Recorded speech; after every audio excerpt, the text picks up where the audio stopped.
Teman-teman semua sehat ya.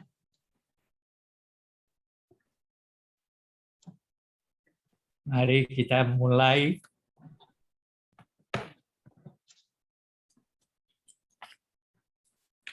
Baik, 35 orang yang sudah tercatat join hari ini. Selebihnya nanti melihat di e-learning ya. E-learningnya udah jalan Pak Anhar, jadi mungkin teman-teman banyak siang ini banyak kesibukan, jadi tidak bisa langsung join kuliah pagi ini atau menyusul. Oh nambah nih cepet. Pada kemana tadi pagi? Sehat semua ya? Siapa nih? Mas Azam, Mas Akbar, Muhammad Nasir, Palu. Di Palu ya, Mas Nasir? Rasul Firdaus, Fahru Rozi. Fahru Rozi ini yang ketua angkatan ya? Ya, Bu. Ya, Anissa, Muhammad Fadil, Adawiyah, Hoirul, Ihsanul Adli, Maulana, Izarnur Ibrahim. Baik, kita mulai. Bismillahirrahmanirrahim. Assalamualaikum warahmatullahi wabarakatuh. Waalaikumsalam warahmatullahi Selamat wabarakatuh. pagi, salam sejahtera untuk kita semua. Baiklah, mengawali kuliah kita pada pagi hari ini, mari sama-sama kita membaca Ummul Kitab Al-Fatihah.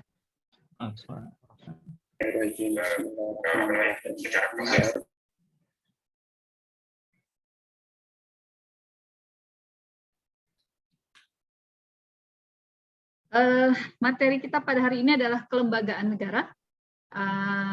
Saya mendapat informasi Pak Anhar ini sudah ada 1, 2, 3, 4, 5, 6 kelompok yang sudah menyampaikan draft presentasinya ya, materi presentasinya. Kita persilahkan sebagaimana tradisi kita untuk kuliah ini. Kita akan mengawali dalam paruh pertama untuk diskusi, dan saya persilahkan kelompok yang belum presentasi. Di sini ada kelompok yang masuk kelompok 5, kelompok 10, kemudian ada Mbak Popi sendiri atas nama sendiri, kemudian kelompok 17, 35, dan 44. Dari kemarin, minggu kemarin tuh banyak yang masuk tapi tidak ada yang mau presentasi. Wah, kenapa itu Pak? Ya enggak tahu. Malah saya bilang kalau kalian tidak, kalau begini, ya saya lebih baik berhenti untuk mengajar lah. Saya ngajar kalian bukan tuh sekedar cari kertas kok. Saya ngajar kalian karena ingin memberikan ilmu, tapi Anda tidak mau ngomong. Hanya satu atau dua yang dari sekian banyak. Oh, baik. Kita jadi itu dengerin ya. Ayo, sekarang saya tawarkan siapa yang siap? Atau saya tunjuk, ada kelompok 5, Cahaya, siapa ini? Saya minta kelompok 5, Zamzani, Nida, Asyidiki, Basuki. Ada?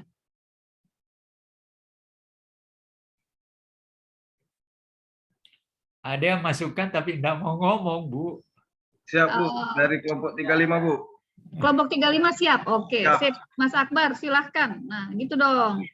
Tapi kalau ada harus dicolek dulu Pak Anhar, gimana kalian? Mohon bimbingannya Pak Prof sama Ibu kalau ada. Ya, silakan kelompok 35. Presentasi maksimal 10 menit ya. Nanti gantian yang lain. Silakan. Izin share ya, Bu. Ya.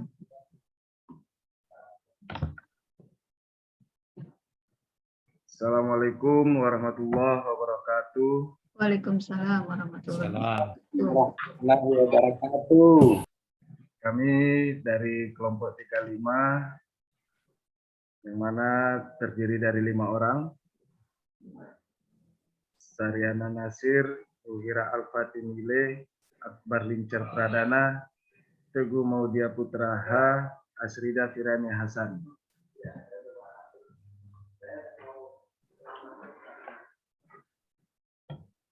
Topik presentasi capaian pembelajaran memahami genealogi kelembagaan, rekonstruksi konstitusi dan proses politiknya.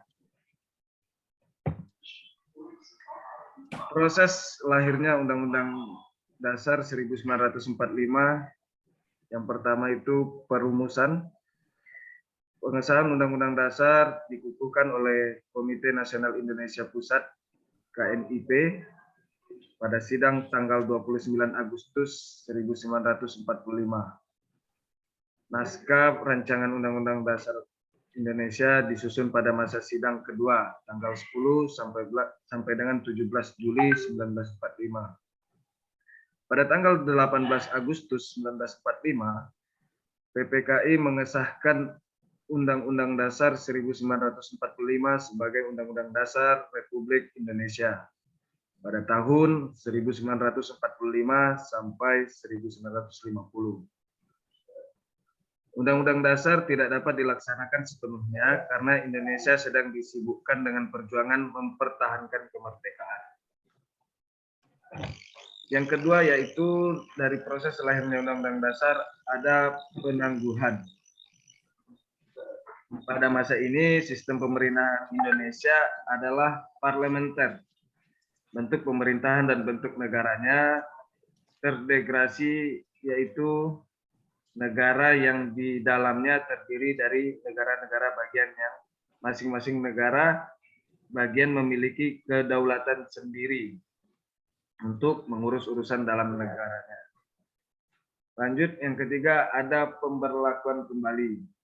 Pada tanggal 5 Juli 1959, Presiden Soekarno mengeluarkan dekret presiden yang salah satu isinya memberlakukan kembali Undang-Undang Dasar sebagai Undang-Undang Dasar, menggantikan Undang-Undang Dasar sementara 1950 yang berlaku pada waktu itu. Pada masa ini terdapat berbagai penyimpangan Undang-Undang Dasar 1945, diantaranya Presiden mengaku Ketua dan Wakil Ketua MPR, DPR, dan MA, Mahkamah Agung, serta Wakil Ketua DPA menjadi Menteri Negara. MPRS menetapkan Soekarno sebagai Presiden seumur hidup. Pada Orde Baru 1966 sampai 1998, pemerintah menyatakan akan menjalankan Undang-Undang Dasar 1945 dan Pancasila secara murni dan konsekuen. Undang-Undang Dasar 1945 juga menjadi konstitusi yang sangat sakral, di antara melalui sejumlah peraturan. Yang pertama, ketetapan MPR nomor 2 MPR 1983 yang menyatakan bahwa MPR berketetapan untuk mempertahankan Undang-Undang Dasar 1945, tidak berkehendak akan melakukan perubahan terhadapnya. Yang kedua, ketetapan MPR nomor 4 MPR 1983 tentang referendum yang antara lain menyatakan bahwa bila MPR berkehendak mengubah Undang-Undang Dasar 1945, terlebih dahulu harus minta pendapat rakyat melalui referendum. Sedangkan di Undang-Undang nomor 5 tahun 1985 tentang referendum yang merupakan pelaksanaan 3 ketetapan MPR nomor 4 garing MPR garing 1983. Yang kelima yaitu reformasi. Pada masa ini dikenal masa transisi, yaitu masa sejak Presiden Soeharto digantikan oleh B.J. Habibie sampai dengan lepasnya Provinsi Timur Timur dari NKRI.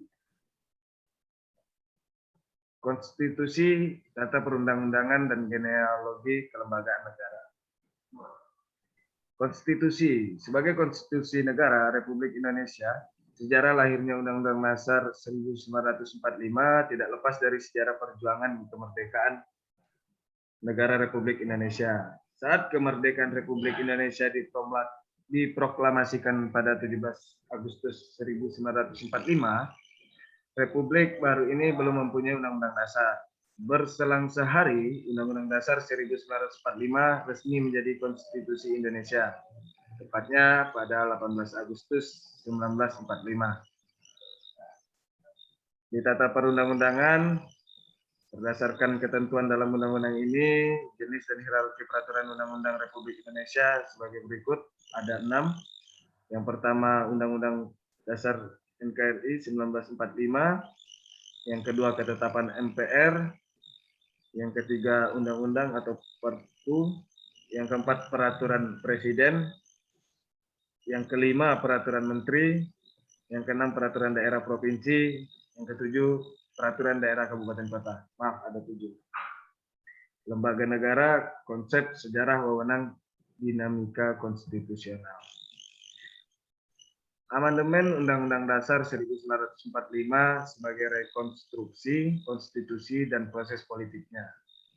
Proses amandemen Undang-Undang NKRI 1945 yang menurut pasal 37 Undang-Undang Dasar NKRI 1945 hanya dilakukan oleh Majelis Permusyawaratan Rakyat yang disingkat MPR yang berpotensi hanya bernuansa politik praktis yang menguntungkan segelintir pihak dan berpotensi juga mengabaikan prosedur amandemen Undang-Undang Negara Republik Indonesia 1945 dalam pasal 37. Serta terhadap kesepakatan dasar yang dibuat oleh Majelis Permusyawaratan Rakyat pada 4 amandemen sebelumnya, yaitu tahun 1999 sampai 2002. Proses amandemen Undang-Undang Dasar Negara Republik Indonesia yang menurut pasal 37 hanya dilakukan oleh Majelis MPR yang berpotensi hanya bernuansa politik praktis yang menguntungkan segelintir pihak. Bedah literatur. Fungsi lembaga negara yaitu menciptakan suatu lingkungan yang kondusif, aman, dan harmonis, menjadi badan penghubung antar negara dan rakyatnya, menjadi inspirator dan aspirator rakyat, memberantas tindak pidana korupsi, kolusi, maupun nepotisme, membantu menjalankan roda pemerintahan. Mungkin hanya itu yang dapat kami sampaikan. Lebih dan kurang mohon maaf. Billahi taufiq wal hidayah. Assalamualaikum warahmatullahi wabarakatuh. Waalaikumsalam warahmatullahi wabarakatuh. Terima kasih Mas Akbar. Saya persilahkan tim kelompok yang lain biar kita nanti 3 aja ya. Setelah itu nanti bisa diskusi. Boleh ada yang mau volunteer atau saya tunjuk? Kelompok siapa nih? Saya Muhammad Zufar Afif dari Komunikasi Digital. Oke. Kelompok berapa, Mas? 41. 41. Oh, yang terakhir masuk. Siap. Silakan. Historisitas konstitusi. Apa itu? Historisitas. Ya, silakan, Mas. Yuk. Oh, itu ada yang raise hand. Rosilawati. Siapa lagi nih? Oh, udah enggak. Silakan. Sudah terlihat? Belum. Masih loading. Ya. Oke, udah.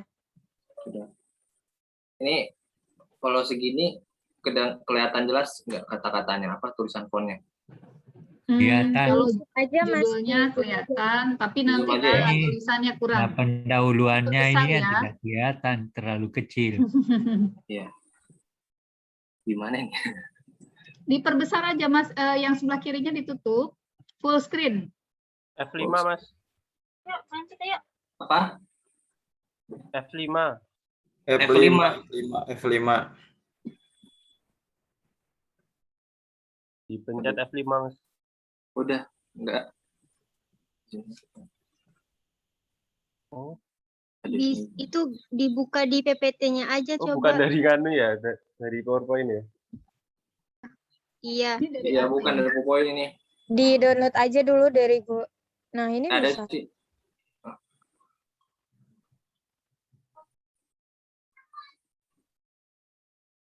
Nah, Lebih enak dari PPT-nya sih. Ya, udah Ya, ini agak nggak besar apa-apa, ya. udah lumayan. Ya. Yang kiri digeser aja itunya, slide kirinya. Oke, silahkan Mas. Assalamualaikum. Iya, Muhammad Zufar Afif. Assalamualaikum warahmatullahi wabarakatuh. Saya Waalaikumsalam. Muhammad Zufar Afif dari Komunikasi Digital, merupakan perwakilan dari kelompok 41. Kami di sini mendapatkan tema yaitu historisitas konstitusi dalam ketatanegaraan Indonesia, yang beranggotakan Andi Kurniawan, Abdullah Hud, Opu Mangeka, Muhammad Zufar Hafif, saya sendiri, Muhammad Ilham Arya, dan Ulin Nadia Rifatur Rohmah. Oke. Lalu di slide pertama terdapat pendahuluan yang mana berisikan penjelasan mengenai historisitas. Apa itu historisitas? Bagi negara modern, konstitusi harus dipahami sebagai konsep yang berkembang. Konstitusi tidak dapat dilihat sebagai dokumen yang mati atau statis, melainkan hidup dan tumbuh sebagaimana prinsip dasar penyelenggaraan negara yang selalu mengikuti perkembangan dan dinamika masyarakat dan zamannya. Konstitusi lahir dari paham konstitusionalisme yang memberi batasan kekuasaan negara di satu pihak dan jaminan hak-hak rakyat di pihak lain melalui aturan-aturan konstitusi. Selama 67 tahun Indonesia merdeka, selama itu pula, konstitusi memberi warna dalam penyelenggaraan ketatanegaraan. Berbagai peristiwa penting terjalin dalam kurun berlakunya 3 konstitusi selama ini, yaitu UUD 1945, Konstitusi RIS 1949, dan UUDS 1950, bertolak dari pandangan bahwa konstitusi mengikuti perkembangan dan dinamika masyarakat. Tulisan ini menguraikan perjalanan kehidupan konstitusi dari kemerdekaan hingga sekarang. Bagi masyarakat yang dinamis, terciptanya kesadaran konstitusi sangat penting karena pembicaraan konstitusi ke depan akan semakin mengundang perdebatan dan polemik pada masa-masa sebelumnya. Lalu, ketatanegaraan masa Undang-Undang Dasar 1945.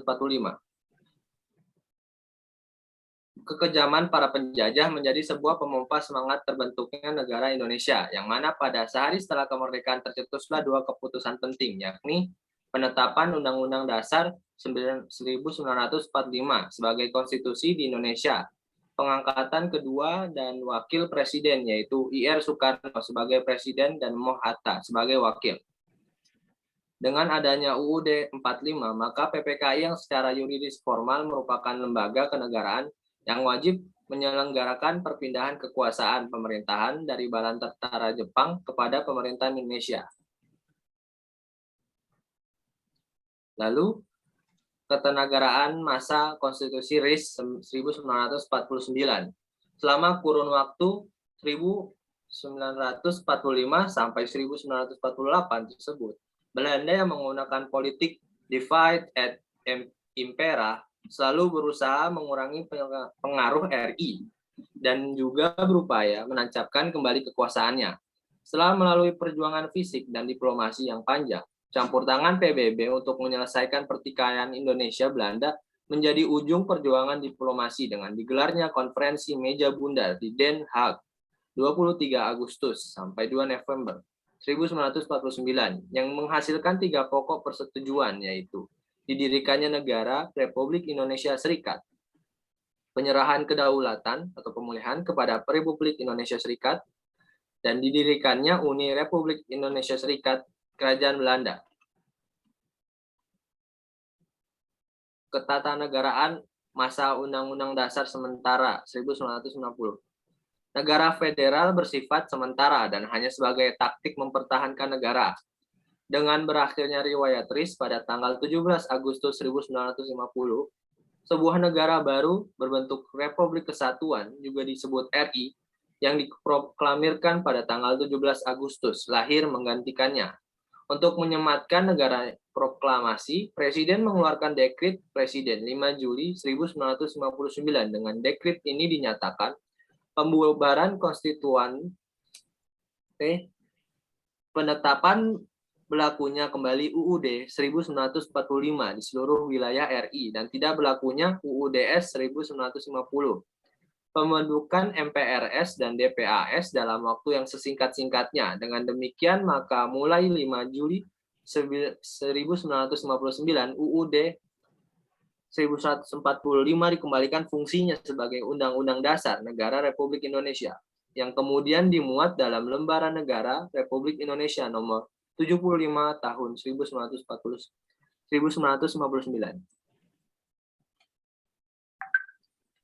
Lalu yang terakhir, UUD 1945, Orde Lama, Orde Baru, dan Era Reformasi. Pelaksanaan UUD 1945 sebagai konstitusi kemudian diwarnai banyaknya penyimpangan atas nama demokrasi. Proses penyimpangan ini dimulai dari bulan-bulan awalnya berlaku maaf Bu, sebentar Bu.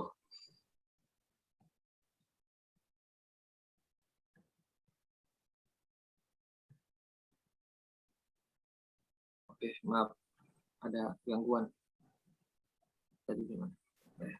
Dengan slogan menjalankan Pancasila dan UUD 1945 secara murni dan konsekuen, Orde Baru mengklaim meninggalkan demokrasi terpimpin dan menggantinya dengan demokrasi Pancasila.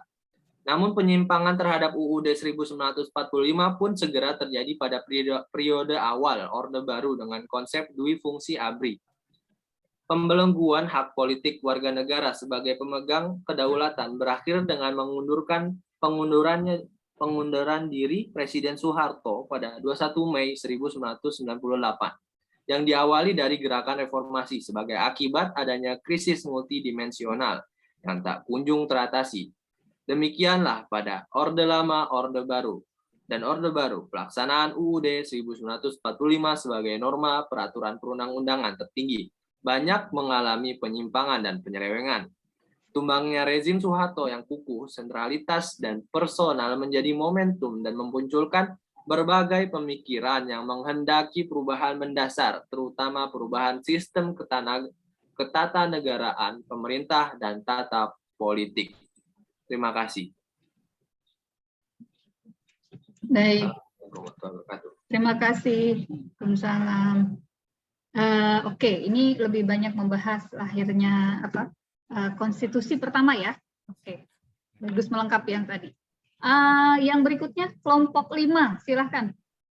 Siapa kelompok 5 tadi? Yang Mbak Cahaya ya? Saya Bu. Oh, sorry. Maaf, ternyata Mas. Silakan, Mas Iya. Cahaya. Ini saya baru pertama kali pakai share konten, jadi coba sebentar. Ya, silakan. Jadi kurang begitu paham nih, Bu. Dibantu temannya ada? Ada Sebentar. siapa? Caranya gimana ya? Kalau enggak masuk kirim ke ke grup mahasiswa boleh, nanti diambil Mbak Devi di situ. Gitu. Mohon maaf Ibu, untuk kelompok berapa Mas Cahaya? Oh, ada di Mbak Kelompok Devi ya? 5, Kelompok 5. Mbak.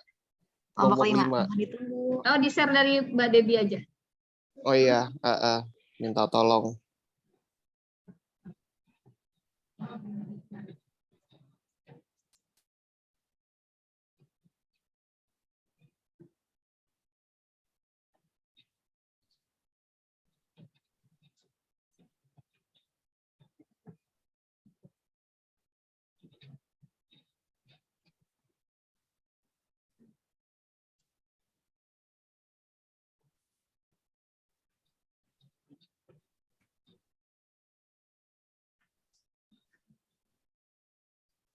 Sudah, Mbak Dev?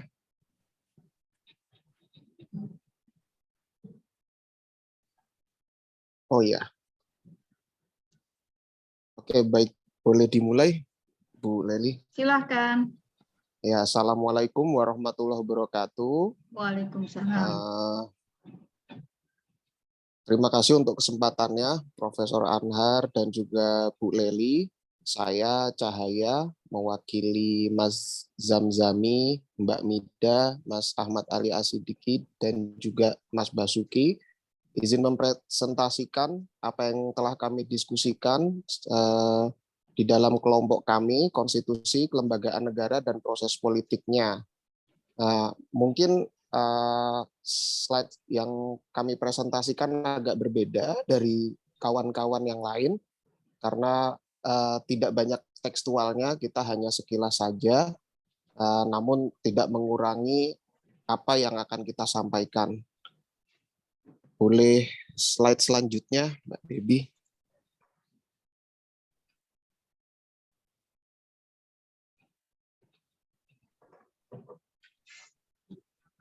Ya, jadi kita di sini menyusun kronologis bagaimana Undang-Undang Dasar 1945 ini berdinamika. Jadi awalnya adalah pada tanggal 29 April 1945, BPUPK ini dibentuk.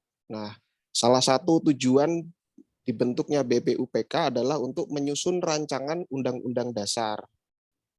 Lalu kemudian pada tanggal 28 Mei sampai dengan 1 Juni 1945 diselenggarakannya sidang pertama BPUPK yang diakhiri pada tanggal 1 Juni 1945.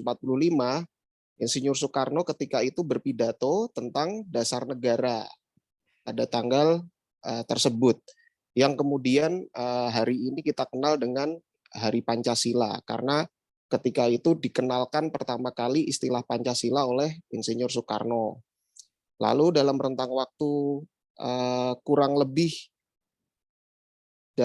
dalam 1 bulan, masih bulan yang sama, 22 Juni 1945, terbitlah Piagam Jakarta. Nah, pada saat ini BPUPK membentuk Panitia 9 untuk merumuskan naskah pembukaan UUD 45. Setelahnya pada tanggal 10 sampai 17 Juli 1945 diadakan sidang kedua BPUPK yang tadi adalah agendanya menyusun rancangan Undang-Undang Dasar. Nah, 17 Agustus 1945 yaitu hari diproklamasikannya kemerdekaan Indonesia, lalu 1 hari setelahnya yaitu pada tanggal 18 Agustus 1945 pembukaan Undang-Undang Dasar disahkan oleh PPKI setelah membatalkan 7 kata. Jadi naskah Piagam Jakarta direvisi setelah membatalkan 7 kata, kemudian dijadikan pembukaan Undang-Undang Dasar. Lalu pada 29 Agustus 1945, Undang-Undang Dasar ini dikukuhkan keabsahannya oleh KNIP. Jadi mungkin di sini sumbernya agak beda, tapi kalau dilihat dari kronologisnya, 18 Agustus 1945 ini hanya mengesahkan pembukaan UUD. Namun demikian mengukuhkan keabsahan UUD-nya ini sendiri di tanggal 29 Agustus 1945. Boleh dilanjut slide berikutnya. Nah,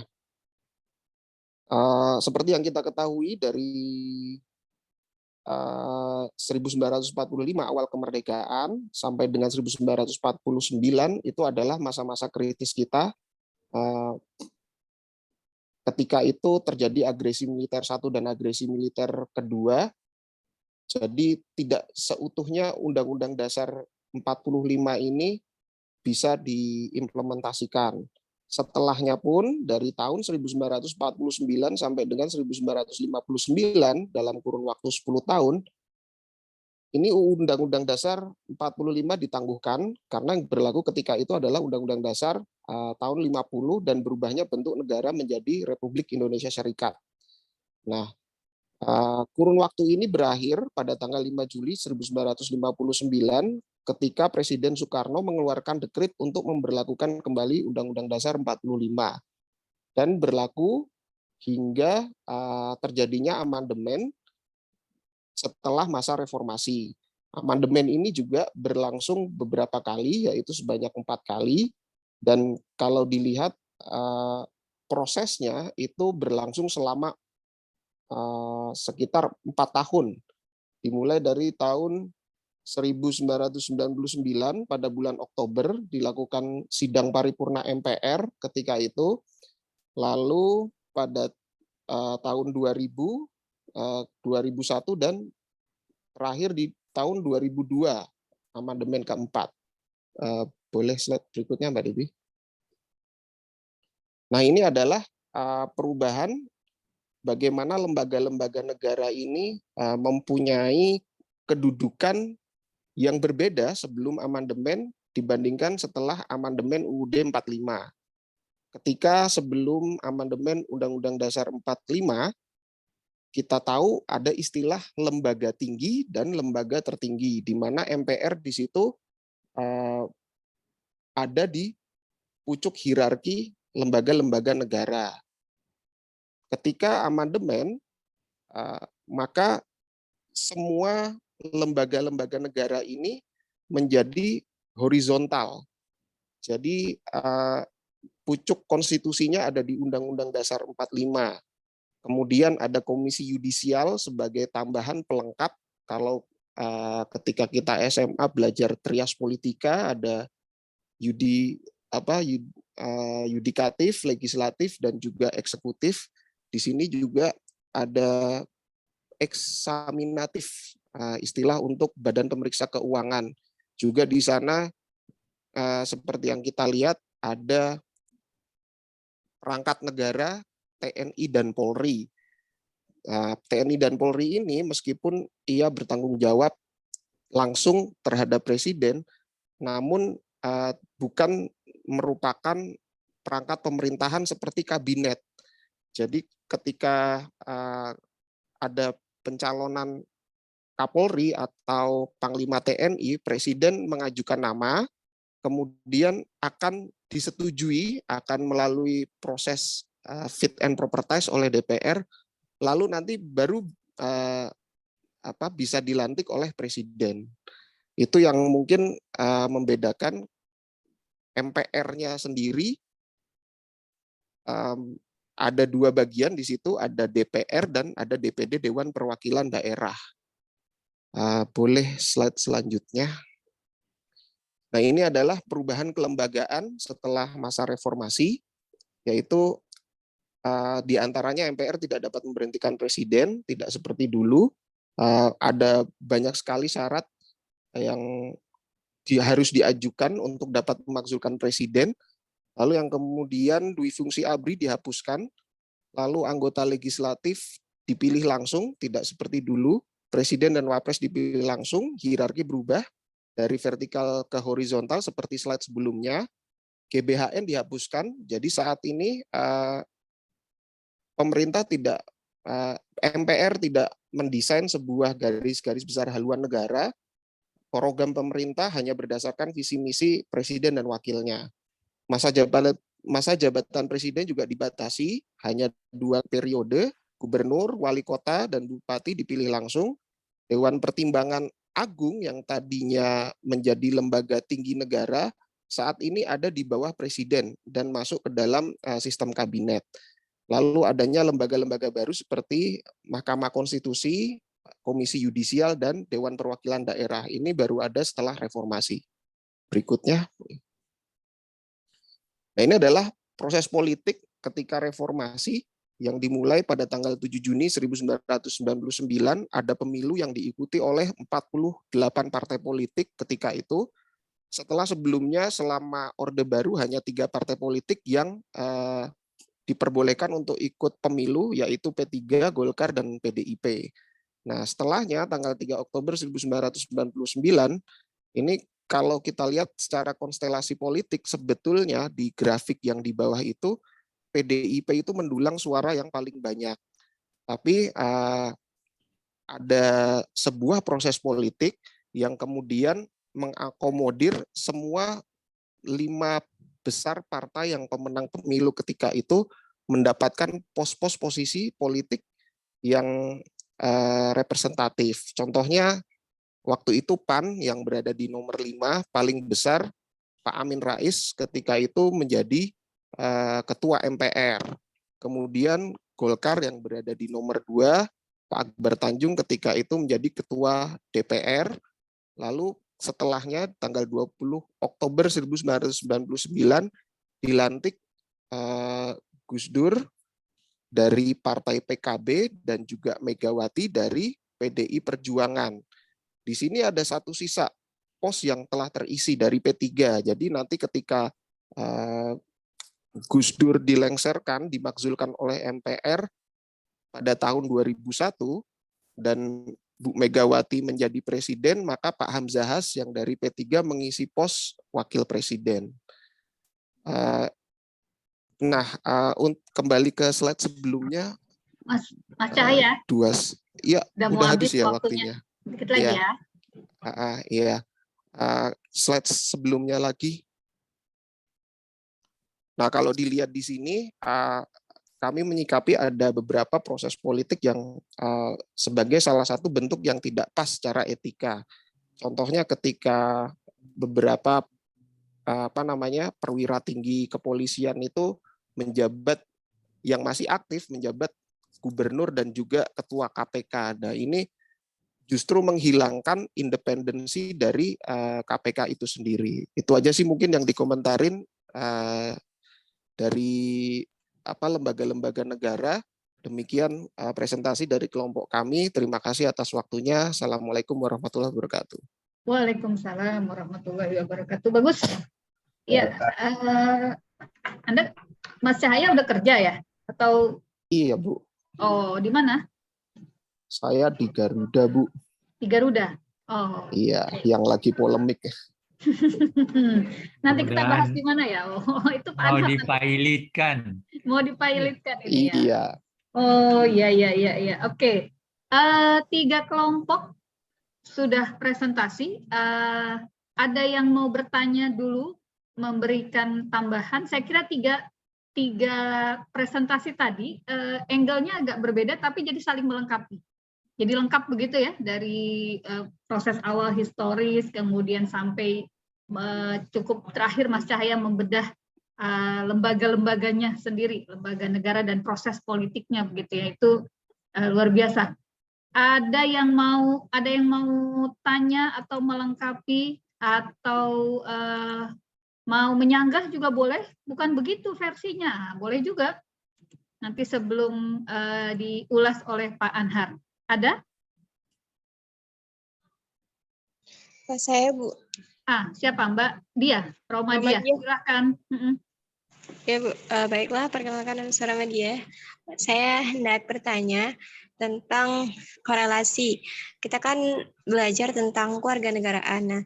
Nah, korelasi antara kewarganegaraan dan pembentukan konstitusi itu seperti apa? Ya, begitu Bu. Terima kasih. Baik. Ada yang para presenter ada yang mau menjawab dulu? Ngapain sih gitu ya kira-kira ya sebenarnya bahasa anak mudanya? Ngapain sih kita ikutan ngurusin konstitusi ini hubungannya dengan warga negara? Ya, itu salah satu, nanti mungkin saya menambahkan setelah materi Pak Anhar. Mas Cahaya atau yang lain ada yang mau memberikan penjelasan atau merespon pertanyaannya Mbak Diah? Kira-kira gitu ya. Kenapa kita harus mempelajari soal konstitusi ini, kelembagaan ini, kalau ini pelajarannya kewarganegaraan, kan bahasanya gitu ya. Kalau ini tata negara, kira-kira gitu ya Mbak Diah ya, nanyanya ya. Apa sih gunanya? Ya, Bu. Kira-kira gitu, ayo. Ada yang mau komen? Yang lain juga boleh, yang bukan presenter. Kira-kira apa ya gunanya ya? Kalau tidak ada, saya beri kesempatan yang lain lagi untuk bertanya. Setelah itu saya persilahkan Pak Anhar. Ini kita jam 11, kita akan beri kesempatan selanjutnya Pak Anhar untuk mengulas tadi materi teman-teman, sekaligus menambahkan materi soal konstitusi dan kelembagaan negara. Ada? Nggak ada? Pak Anhar? Saya persilahkan Pak Anhar. Iya. 3 makalah tadi memang itu adalah penting, tetapi ada yang tidak ada yang berbicara apa kaitannya dengan kewarganegaraan. Nah, jadi pertanyaan Mbak Dia tadi relevan ya? Relevan, sangat relevan. Justru yang menjadi persoalan itu adalah apa yang dibicarakan tadi itu semua hanya merupakan pendekatan politik dan sosiologis. Tapi kewarganegaraannya sendiri kan tidak disinggung. Apa pengertian kewarganegaraan di dalam setiap undang-undang dasar yang dibicarakan tadi? Kita kan sudah punya undang-undang kewarganegaraan yang terbaru tahun 2007 atau 17 kalau nggak salah. Ya. Ada undang-undang kewarganegaraan kita. Kita sudah, artinya begini, begitu kita merdeka, maka sebenarnya sebagai negara, sebagai bangsa yang merdeka, maka kita punya kewarganegaraan dari sebuah negara merdeka. Nah, ketika kita dijajah sebenarnya kita enggak punya, boleh dikatakan kita nggak punya warga negara kan? Yang punya bahkan kita paling di bawah dalam strata kan, yang paling di atas orang Belanda, orang Eropa. Di tengah ada warga timur asing. Di dalamnya ada orang Cina, ada orang Arab, ada orang Jepang, dan sebagainya yang disetarakan, boleh dianggap sebagai setara dengan orang Eropa. Nah, kita paling buncit. Boleh dikatakan tidak punya warga negara, dianggap apa? Dianggap ada tapi tidak ada, gitu. Bahkan kita sangat rendah. Nah, oleh karena itu, begitu kita merdeka, maka sebenarnya sejak tahun 46 itu sudah ada aturan kewarganegaraan kita. Nah, ada hal yang perlu dipahami, yaitu istilah penduduk dan warga negara. Kalau penduduk, semua orang yang ada di dalam wilayah Republik ini adalah penduduk. Iya kan? Rakyat juga dalam pengertian, tetapi ada rakyat itu adalah yang menjadi warga negara kita. Oleh karena itu, ada penduduk, semua bisa, orang asing juga adalah penduduk Indonesia kalau dia tinggal di Indonesia. Tetapi dia bukan warga negara kan? Kalau dia tidak mengambil surat pewarganegaraan, dia bukan warga negara, dia orang asing. Nah,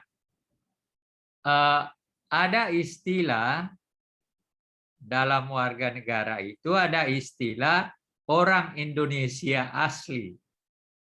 Misalnya untuk menjadi presiden, dulu digunakan istilah yang boleh menjadi presiden dan wakil presiden adalah harus orang Indonesia asli. Gitu. Nah, lalu kalau begitu ada persoalan yang berkaitan bahwa ada orang yang tidak asli. Iya kan? Kan dengan istilah itu melahirkan hal yang berbeda, yaitu bahwa ada yang asli, ada yang tidak asli. Mungkin saja dia warga negara tapi tidak asli kan? Dalam arti kata Indonesia, dia warga negara dalam negara Republik Indonesia. Nah, persoalannya adalah bagaimana menerjemahkan yang namanya asli itu, istilah asli itu. Itu perlu menjadi perenungan lebih lanjut karena dalam pengertian dewasa ini saya tidak coba baca kembali Undang-Undang Dasar kita. Kalau yang Undang-Undang Dasar 45 yang lama yang tidak diamandemen itu istilah itu berlaku. Nah, coba periksa Undang-Undang Dasar yang amandemen, apakah seorang presiden, wakil presiden hanya menggunakan kata warga negara Indonesia, tidak ada lagi warga negara istilah asli. Coba dicek itu. Para mahasiswa cek kembali. Nah, ada hal penting juga di tengah-tengah itu yang kemarin dikaitkan dengan agama. Misalnya sebagai satu contoh, orang Cina itu kewarganegaraan menjadi warga negara Indonesia tidak sangat mudah. Bahkan pada zaman Orde Baru kan mereka harus ganti nama segala kan. Walaupun ada yang menolak. Suhogi misalnya menolak gitu. Tapi adiknya atau kakaknya Arif Budiman itu namanya dulu Suhobgin. Ya. Tapi dia bersedia mengganti menjadi Arif Budiman. Gitu. Nah, bagi orang Cina atau sekarang orang Tionghoa menjadi warga negara itu tidak mudah. Bahkan ada yang pernah ngomong pada saya bahwa dia sudah mengurusnya sekian tahun sampai sekarang nggak keluar-keluar warga negaranya. Padahal dia mau menjadi warga negara. Orang asing yang menjadi warga negara ya contoh yang paling terkenal kan Romo Magnis. Itu kan orang Jerman menjadi pastor di sini lalu menjadi warga negara. Tapi aslinya dia adalah bangsa Jerman. Tapi kewarganegaraannya adalah Indonesia. Jadi warga negara Republik Indonesia. Nah, ada dibanding dengan orang Cina, maka orang Arab, apakah semua orang Arab yang sering tampil di mana-mana itu warga negara? Iya kan? Tapi masyarakat menerimanya seakan-akan sebagai warga negara karena persoalan agama. Iya kan? Dia orang Islam dan seakan-akan dengan keislamannya maka dia segera diterima sebagai warga negara. Padahal belum tentu juga. Kalau kita cek dan kita minta mana surat warga negaranya, apakah ada atau tidak. Tapi yang menyebabkan dia seakan-akan kita terima begitu saja langsung seakan-akan warga negara karena agamanya. Nah, tetapi apakah benar bahkan yang tampil di TV memberikan pengajaran tentang Islam dan sebagainya? Kalau dicek apakah benar dia sudah warga negara? Tapi masyarakat dalam pikirannya seakan-akan itu sudah warga negara karena agamanya gitu.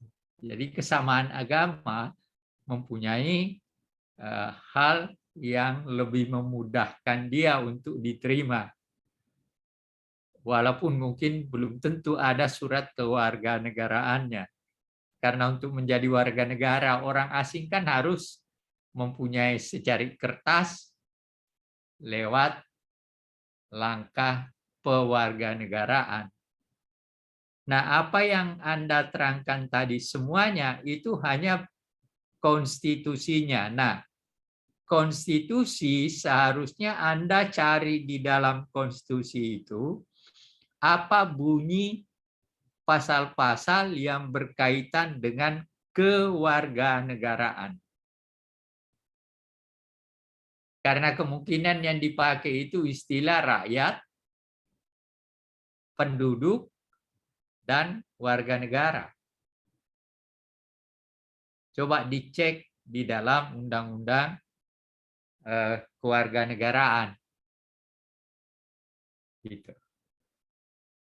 Ini yang harus kita, karena begitu kita merdeka pada tanggal 17 Agustus dan kemudian mendirikan negara pada tanggal 18 Agustus, maka dengan sendirinya kita sudah mempunyai warga negara yang berbeda ketika kita berada dalam jajahan. Gitu. Jadi, dan memang tahun 46 sudah ada undang-undang kewarganegaraan itu.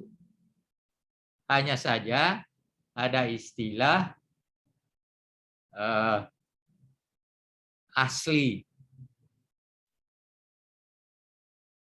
Kata asli itu yang memang menjadi persoalan juga.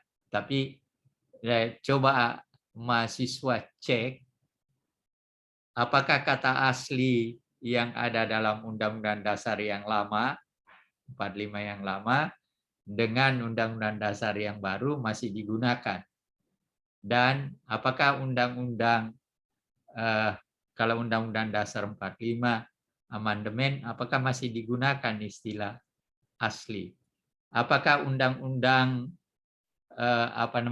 Undang-Undang kewarganegaraan kita juga masih menggunakan kata asli?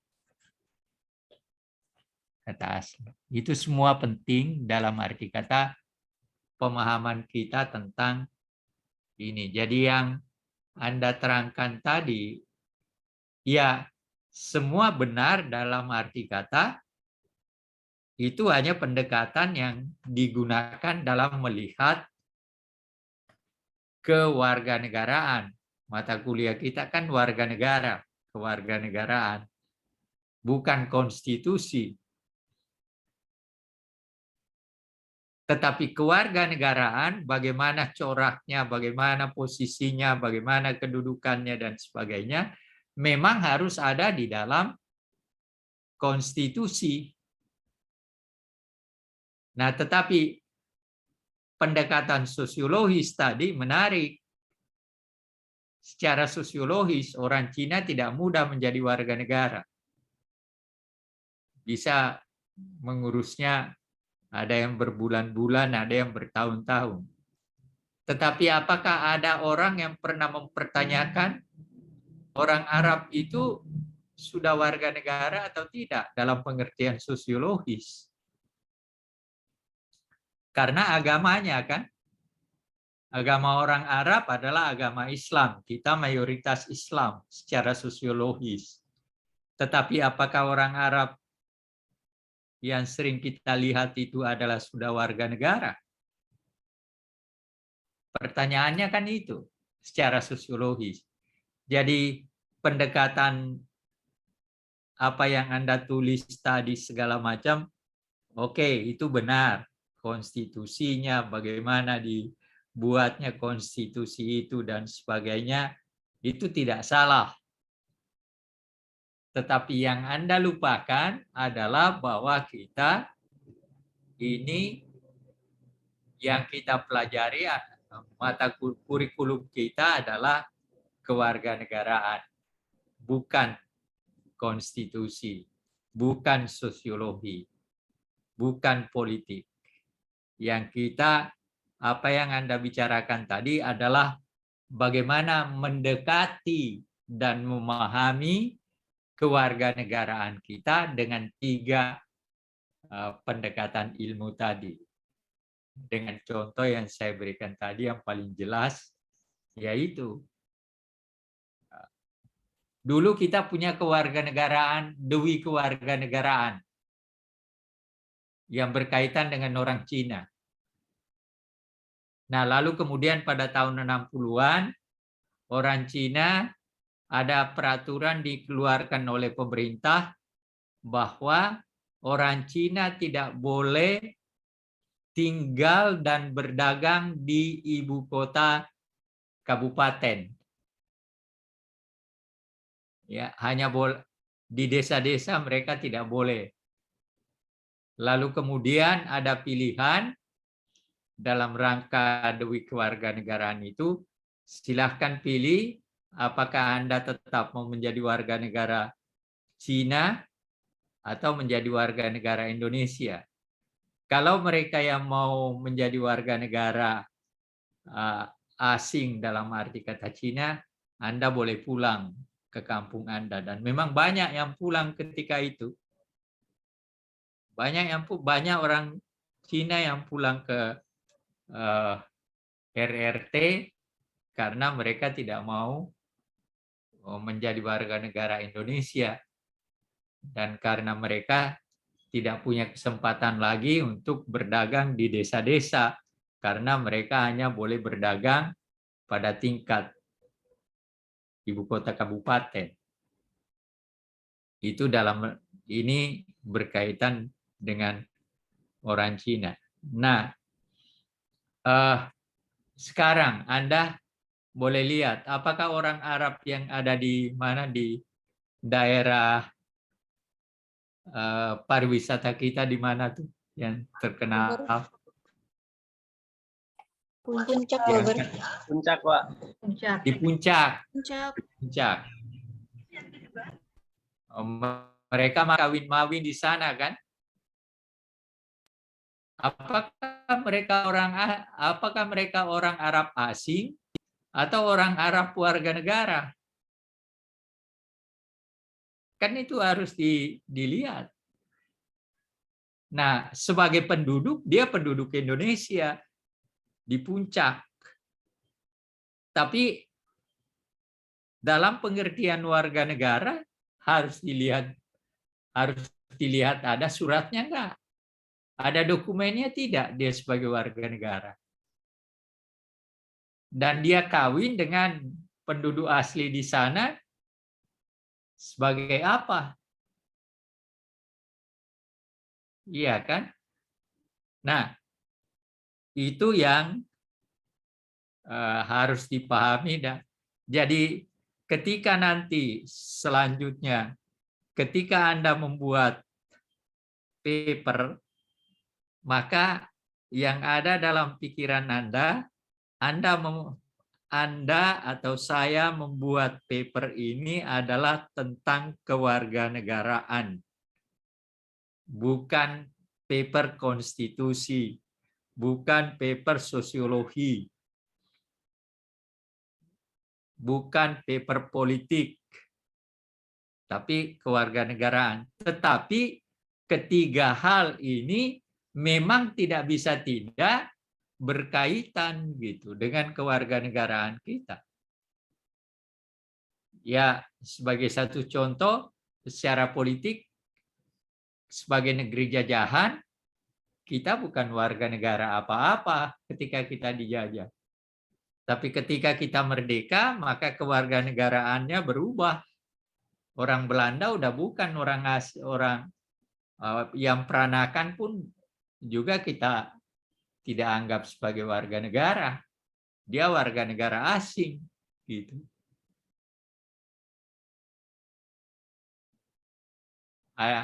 Orang Cina dalam posisinya kalau mau menjadi warga negara harus ada dokumennya. Walaupun dia memegang posisi ekonomi yang kuat.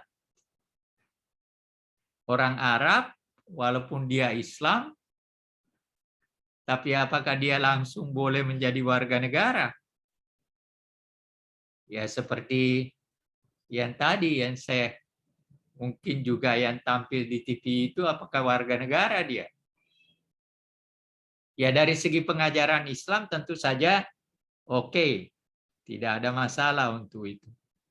Tapi dari segi posisinya sebagai warga negara Republik Indonesia, Apakah dengan agama Islam langsung boleh masuk menjadi warga negara?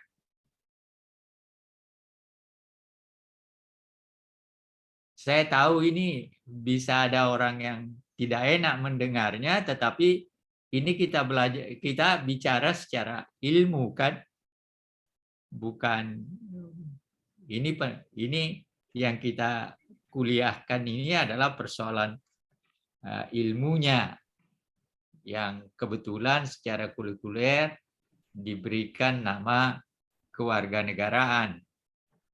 Dan posisi warga negara itu memang harus jelas di dalam konstitusi. Tapi ada gejala sosiologis juga yang tidak bisa dilepaskan. Itu komentar saya. Silakan kalau ada yang mau. Ya, Pak Anhar, ini ada yang chat Mbak Ayunin ya. Mungkin melanjutkan jadinya. Izin bertanya Pak, terlepas dari pengakuan kewarganegaraan dari sisi agama, bagaimana dengan asas kewarganegaraan yang dianut oleh bangsa Indonesia atau negara ya maksudnya? Asas kewarganegaraan berdasarkan peraturan negara ya. Mbak Ayunin mungkin kalau mau menambahkan. Iya, Bu, dari Sebenarnya negaranya kita aja. kan ada secara ilmu ada dua asas kan, asas sanguinis dan asas usoli. Ada tempat kelahiran, ada. Nah, ini juga harus diperhatikan. Kedua asas itu juga harus diperhatikan. Jadi coba dicek juga di dalam undang-undang kewarganegaraan kita. Itu. Silakan lanjut.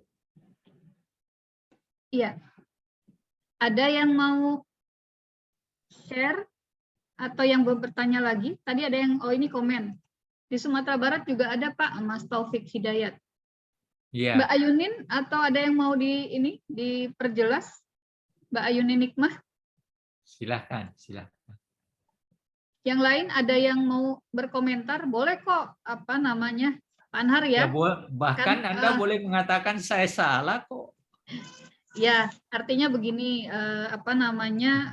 Kalau yang tadi ya disampaikan teman-teman di presentasi, pada dasarnya itu modal ya Pak Anhar ya, modal teman-teman secara legal itu kan pendekatan legal formal sesuai dengan konstitusi yang ada di Indonesia.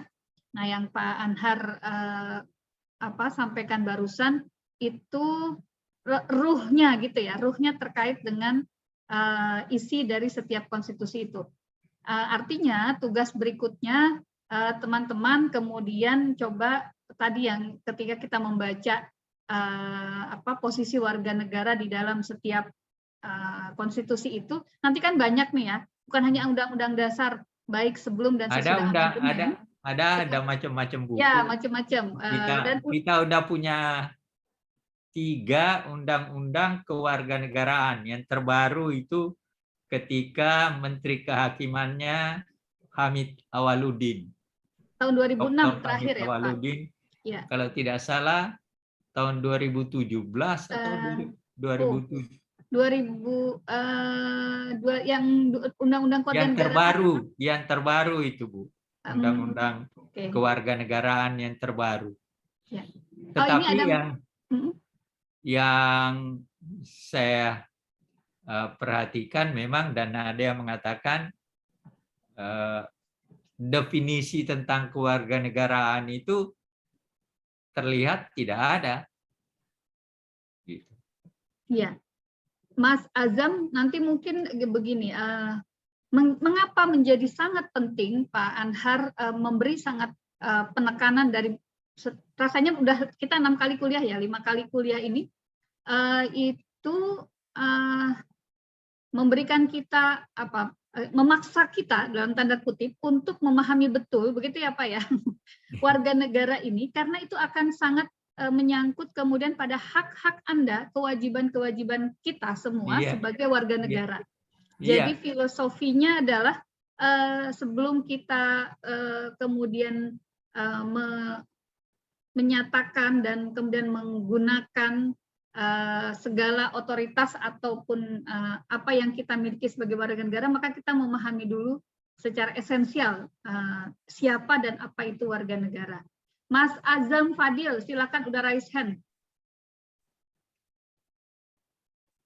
Assalamualaikum. Waalaikumsalam. Maaf Ini ya Pak. kenapa apa namanya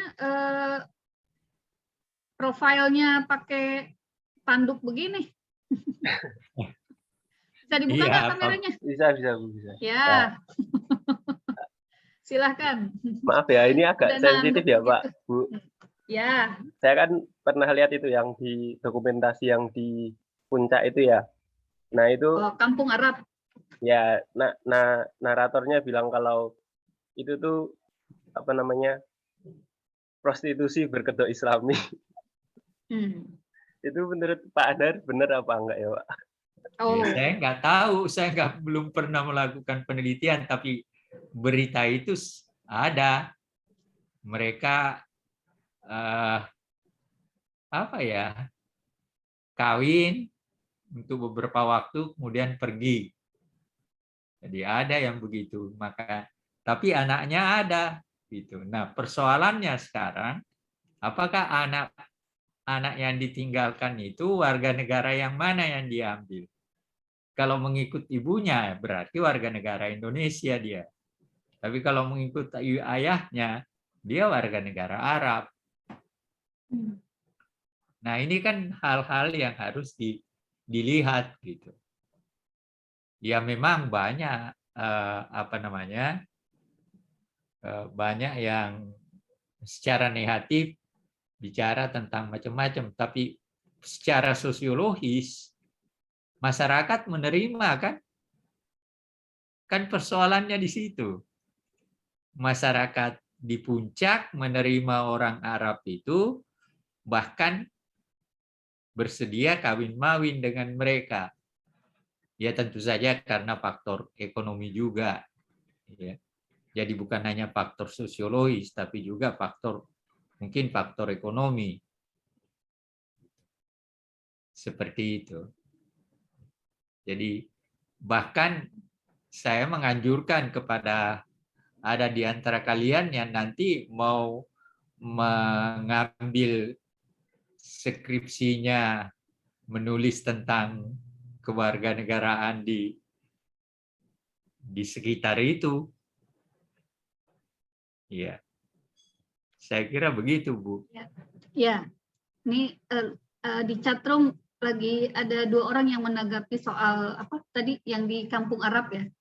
Jadi ini nanti mungkin kelanjutan pertanyaannya mintanya ke Prof. Sahid ya di studi Islam ya. Karena ini terkait dengan mazhab kawin kontrak. Nah ini hukum kawin kontrak itu seperti apa gitu ya. Benar. Iya, itu kan mut'ah ya. Nah, bukan di sini. Saya pun bukan di sini.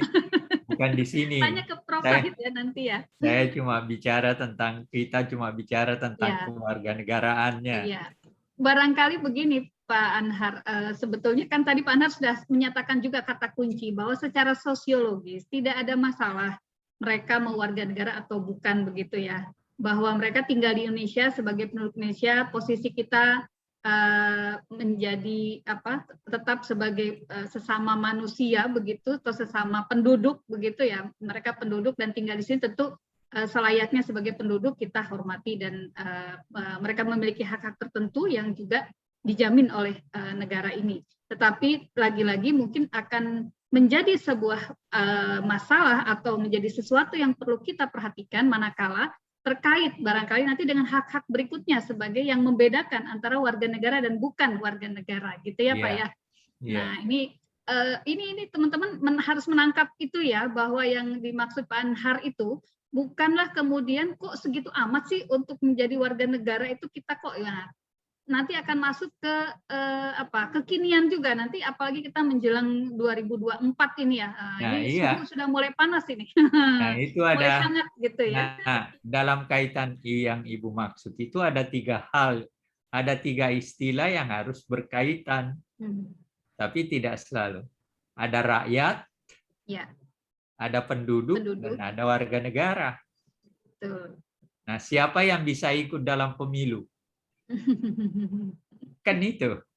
Ya, Nah, terkait hak politik ya. hak Memilih dan politik dipilih. jadinya kan Ya. dalam pengertian itu. Rakyat, penduduk, warga negara.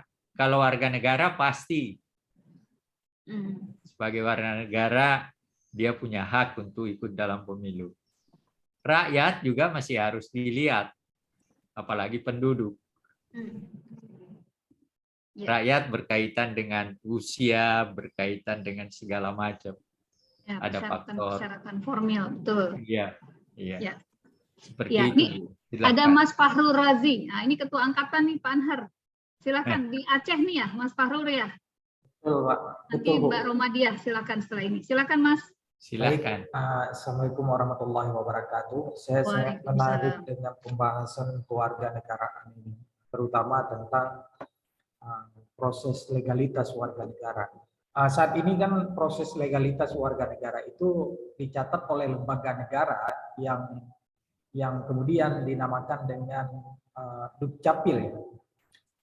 Apabila di Dukcapil itu dia terdata sebagai warga negara, tapi dia juga mempunyai identitas di negara lain. Secara Undang-Undang Nomor 12 Tahun 2006 itu kan batal. Tapi secara legal standing atau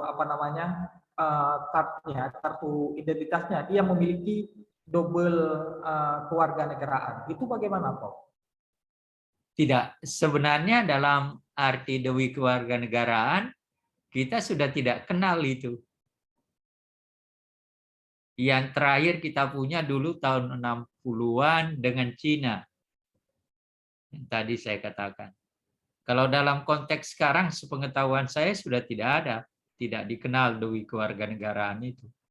Bahkan salah seorang penulis buku, Profesor Dr. Gautama, itu benci sekali pada dewi kewarganegaraan itu. Dan berusaha betul untuk meniadakan istilah dewi kewarganegaraan itu. Ya memang agak susah juga kalau istilah itu dipakai, tapi di beberapa negara tertentu hal itu terjadi, diakui dewi kewarganegaraan itu. Ini Prof, pernah terjadi satu kasus tentang bagaimana seorang pejabat publik yang memiliki istri. Ya tidak bisa. Ya saya ingat dulu itu Menteri Perminyakan kan. Betul Bro. Saya ingat itu. Jadi ribut jadinya kan. Betul. Ya dari segi konstitusi dia tidak punya hak untuk menduduki jabatan publik setinggi itu. Bahkan jadi camat sebenarnya nggak boleh. Apalagi jadi wakil, apalagi jadi menteri. Tapi akhirnya kan terakhir ngaku warga negara dan diangkat sebagai wakil menteri kan. Terakhir begitu. Jadi ya kita ini masih sering amburadul kok pikiran kita. Kalau mau jujur ya. Oke, seperti berarti Prof kan kalau misalnya warga negara ini menggugat terhadap identitas tadi yang pencatatannya kan lembaga ini Dukcapil atau Kementerian Dalam Negeri itu. Kalau proses penggugatannya itu langsung ke Dukcapil atau lembaga yudikatif lainnya. Ini ya sebenarnya dari Dukcapil, departemen dalam Dukcapil di departemen kan itu semua yang mengatur itu. Dukcapil itu yang mengatur segala macam yang berkaitan dengan itu dan juga yang memberikan kartu penduduk dan sebagainya, itu semua yang mengatur.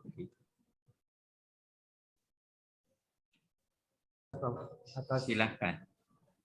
Ya, baik, soal gugat menggugat.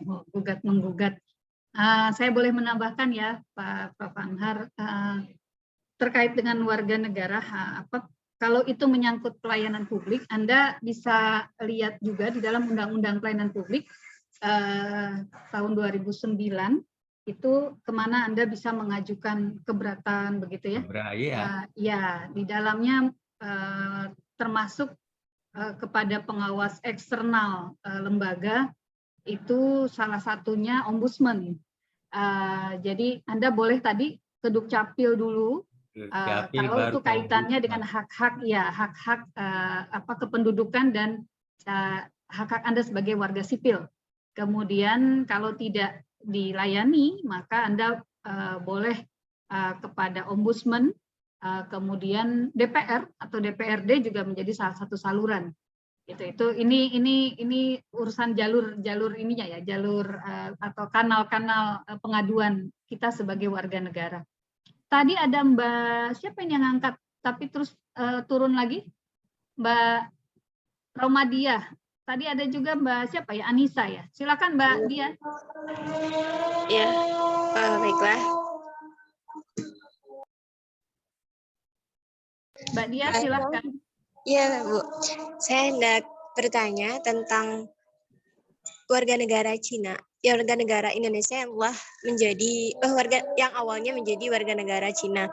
Nah, mereka kan datang ke Indonesia untuk melakukan perdagangan dan lain sebagainya. Nah, dan sekarang kita ketahui bahwa perdagangan atau usaha-usaha yang ada di Indonesia ini kebanyakan itu dikuasai oleh Cina. Kita tahu bahwa Pak Citra dan lain sebagainya itu menguasai Indonesia, bisnis-bisnisnya di Indonesia. Nah, apakah ada undang-undang yang mengatur tentang bisnis dan sebagainya yang menyangkut tentang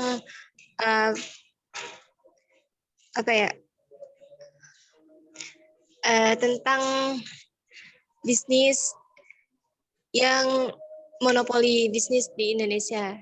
Nah, seperti itu. Sebenarnya tidak. Kalau hak monopoli perdagangan itu ada undang-undangnya, malah tidak boleh. Ya, undang-undang anti monopoli. Anti monopoli. Ya, nomor 5. Betul. Nah, iya. Kalau yang kamu maksud tadi, Ciputra itu orang Sulawesi Tengah itu turunan Cina, sudah warga negara dia. Sudah warga negara. Rata-rata yang jadi pedagang besar ini itu bukan orang asing. Tapi kalau toh dia orang asing, kan penanaman modal asing sekarang malah dengan undang-undang Omnibus Law. Omnibus Law segala macam. Investasi. Jadi tidak ada persoalan sebenarnya sekarang dari segi itu. Malah kita mengundang orang asing masuk menanam modalnya kan. Karena kita kekurangan modal. Kita kekurangan modal tapi penuh dengan utang. Ya itu persoalannya. Jadi apa yang kamu itu tidak ada persoalan. Ada undang-undangnya. Bagaimana harus orang asing menanam modalnya di sini dan sebagainya. Itu ada secara jelas. Tapi dan kalau bicara tentang Cina, mereka datang ke sini itu juga di berbagai daerah itu kawin-mawin juga mereka dengan penduduk asli. Banyak itu. Di mana-mana itu banyak di negeri, di tempat kita yang terjadi seperti itu. Tapi apakah mereka warga negara atau bukan? Nah, itu masih perlu dicek. Apakah dia warga negara atau tidak. Dan kalau dia sudah warga negara ya tidak ada persoalan. Seperti misalnya Ciputra warga negara ya nggak ada persoalan. Tapi yang lain mungkin bisa jadi persoalan karena bukan warga negara. Itu harus pengecekannya jadi pengawasnya. Seperti itu. Silakan. Mbak siapa tadi? Mbak Anissa. Kayaknya Mbak Anissa raise hand turun lagi. Raise hand turun lagi. Mana ya? Hadir Bu, aku di sini Bu. Silakan Mbak. Assalamualaikum warahmatullahi wabarakatuh. Gini Bu, sebenarnya pertanyaannya saya hampir sama dengan Romadia. Cuma kebetulan gini, aku dulu di Jakarta tinggal di salah satu apartemen, kebetulan yang tinggal di situ lebih banyak tuh orang Cina. Aku sempat nanya juga sempat punya kenalan di situ. Nah, aku kan menanya ke dia, kamu ini sebenarnya aslinya dari mana? Dia jawabnya kalau misalkan orang tuanya itu adalah warga negara asing dari Cina, sedangkan dia lahirnya di Jawa. Aku sebenarnya juga lagi, berarti kamu ini orang asing dong? Katanya kalau dia sih enggak, kata orang tuaku. Menurut Bapak itu gimana deh? Soalnya kan sedangkan anaknya lahir di Jawa, sedangkan orang tuanya itu asli negara asing gitu. Ya, anaknya itu warga negara Indonesia. Iya, karena dia kamunya lahirnya di Jawa. Iya. Dalam sepengetahuan saya, seingat saya, dalam undang-undang kewarganegaraan yang terbaru, anak itu adalah orang Indonesia, warga negara Indonesia. Karena ibunya, dia menjadi warga negara Indonesia. Kecuali kalau dia mau ikuti ayahnya, nah dia warga negara asing. Tapi kedua orang tuanya itu Pak emang warga negara asing. Ya, warga negara asing dia berarti. Walaupun dia tetap lahirnya di Jawa gitu. Walaupun lahirnya di sini, kita kan tidak menganut asas tempat kelahiran. Walaupun di dalam undang-undang yang terbaru, dua-dua asas itu berlaku untuk kita.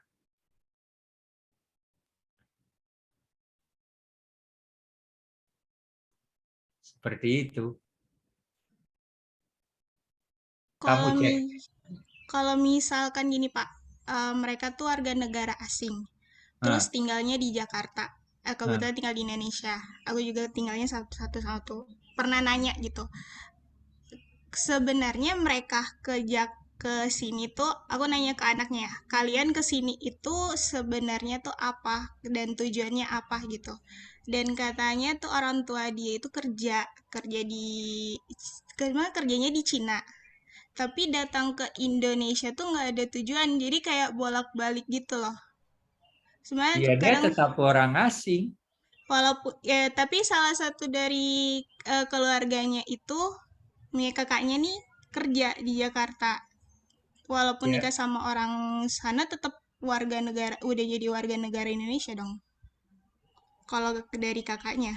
Nah, sebenarnya itu harus dicek. Kewarganegaraannya dicek, ada dokumennya atau tidak. Karena setiap orang asing yang seperti itu harus ada legalitasnya berdasarkan atas dokumen. Tidak dengan, ya seperti kita, ya tanpa dokumen kan kita sudah Indonesia. Kalau mereka harus tetap ada dokumennya. Jadi kita harus lihat dokumennya dulu. Seperti itu. Ya, tapi kita ini kan sering rumit dalam hal dokumen. Pak Anhar, ini kayaknya sama yang pertanyaan yang Mbak Anis ini sama seperti yang pernah saya sampaikan juga sebelumnya masalah itu Pak. Jadi ada siapa nih? Fatir Bu, Sense Data. Mas Fatir, ya silakan. Ya. Jadi waktu pertemuan lalu juga saya sempat bertanya sama Pak Anhar masalah mengenai ini. Karena banyak, mohon maaf ya, bukan maksud saya ini ada kaitannya dengan SARA. Ini tuh di Indonesia itu ada salah satu etnis yang menurut saya tuh unik gitu.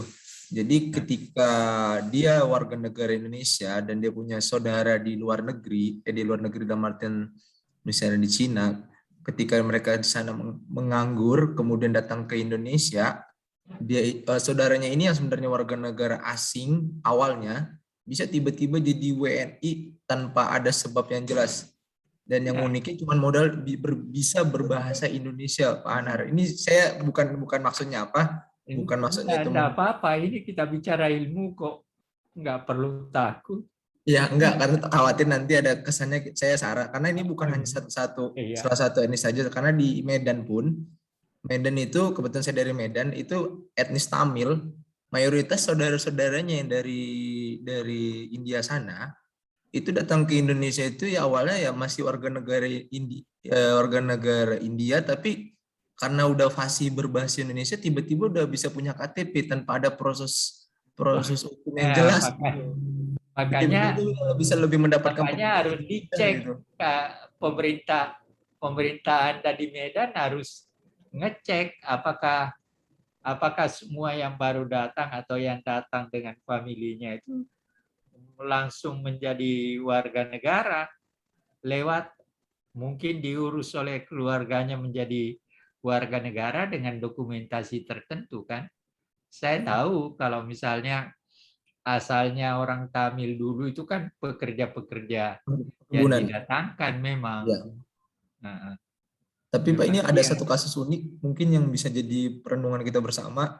Ternyata ini banyak trik yang dilakukan oleh WN yang berkedok WNA yang menjadi WNI itu adalah saudaranya di sini itu mengubah kartu keluarganya, Pak. Nggak tahu ini iya apa, makanya. Tapi itu kan mengubah keluarganya kan yang mengubah itu sahnya atau tidak kan kepala desa. Iya kan? Kepala desa dan kecamatan. Apakah ada dokumennya atau tidak? Ya terkecuali kalau gampang dirubah oleh karena menyogok itu lain persoalan. Tapi kalau mau secara administrasi yang benar, itu banyak persyaratannya. Untuk menjadi warga negara walaupun ada familinya, salah satu yang harus ditanyakan pekerjaan Anda di sini apa? Itu sih Pak yang saya kalau menanggapi yang tadi punya Anissa itu, karena memang kayaknya yang diceritakan nama Mbak Anissa itu. Iya memang, saya terima kasih kamu mengingatkan saya kenyataan warga dari India yang dulu didatangkan sebagai pekerja-pekerja kebun di Sumatera Timur dan di Medan, dan itu banyak, itu ada perkampungan tersendiri kan? Iya, namanya kampung. Ada kuil tersendiri juga kan? Betul. Memang iya. Tapi kalau datang keluarganya, lalu dimasukkan ke kartu keluarga, nah pertanyaannya, apakah namanya masuk di situ, yang nulis siapa? Sah atau tidak? Kan bisa aja yang menulis keluarganya sendiri kan, langsung memasukkan. Tapi itu salah. Itu tidak benar secara administrasi. Karena dia baru boleh memasukkan nama keluarganya itu kalau ada kartu dari kepala desa dan camat.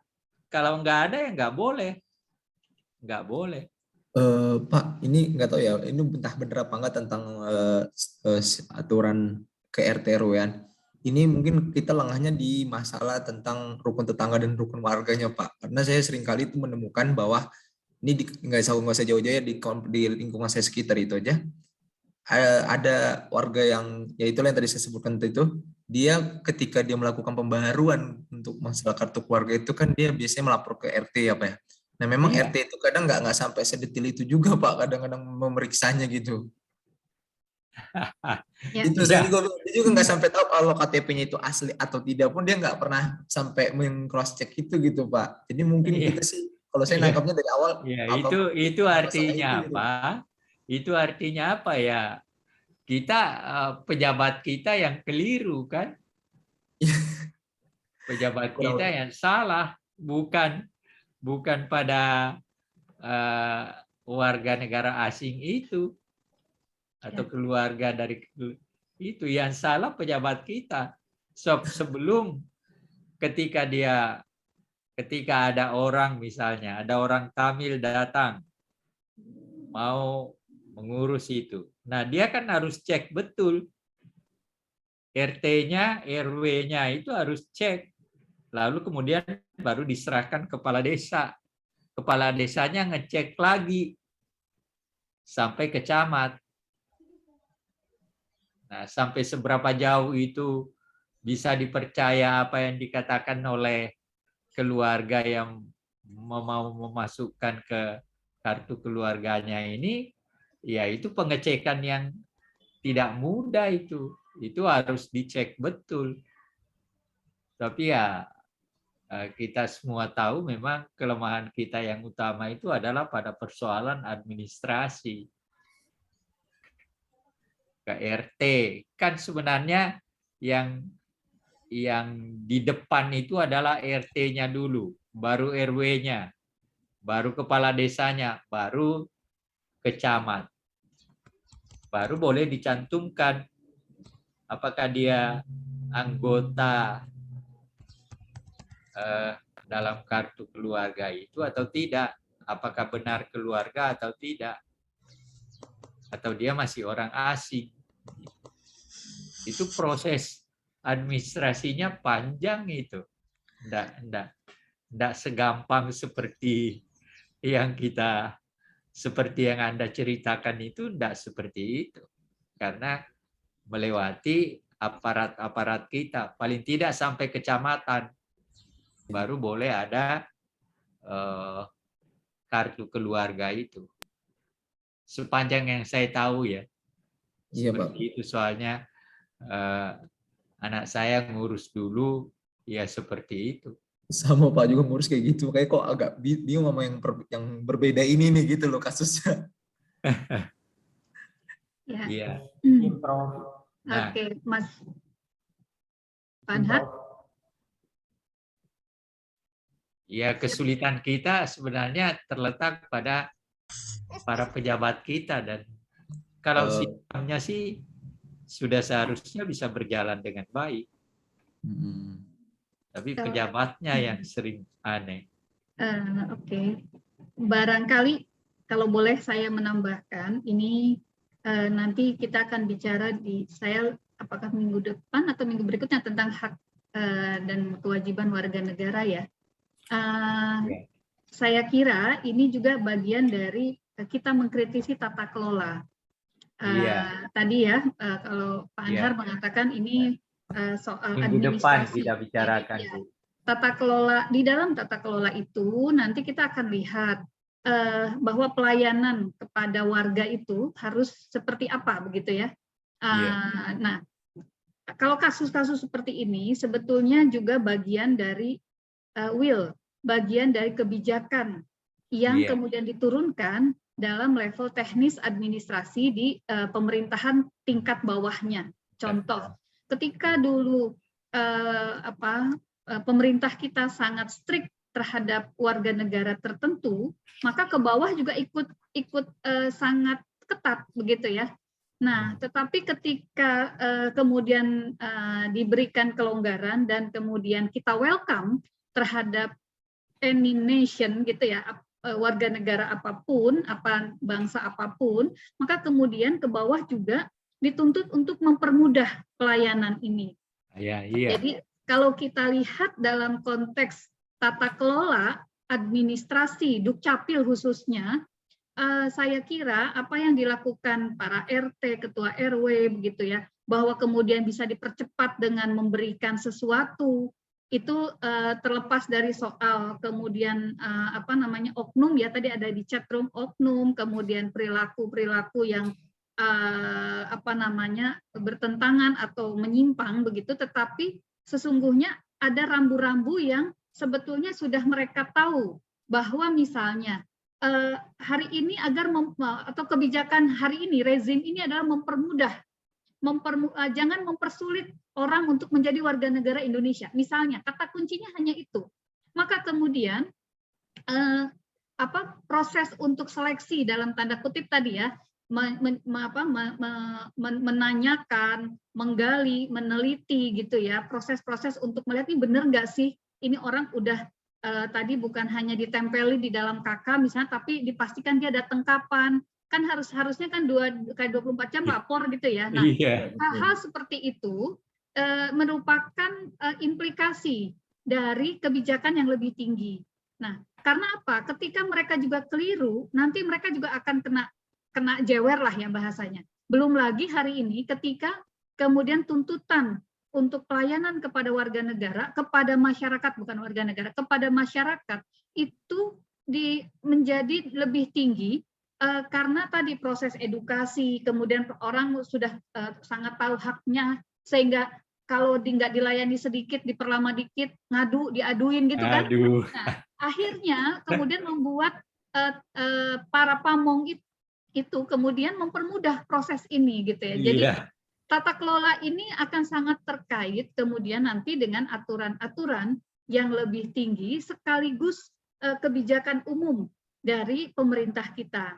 Nah, persoalan teknisnya di lapangan pasti banyak sekali kasus-kasus seperti ini. Nah, karena itu kemudian apa yang harus kita lakukan? Mari kita mengkritisi dengan cara-cara yang katakanlah tadi, sebetulnya apa sih syarat menjadi warga negara?